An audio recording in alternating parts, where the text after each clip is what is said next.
I'm gonna show you how to install Fortnite on your PC.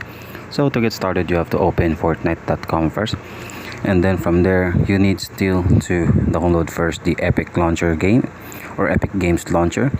So from there you just have to click on download now on Epic Games Launcher right below right here, and then once you click that, you need to install the Epic Games on your computer.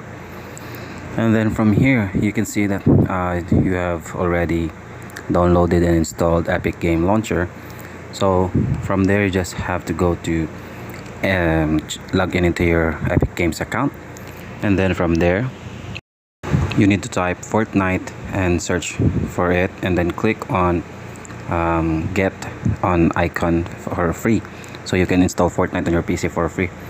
And then from there you just have to click on install, and then choose wherever you want to install it. It's either D on your, then once done you have to just open the game and then play. So that's it. That's how to install Fortnite on your PC.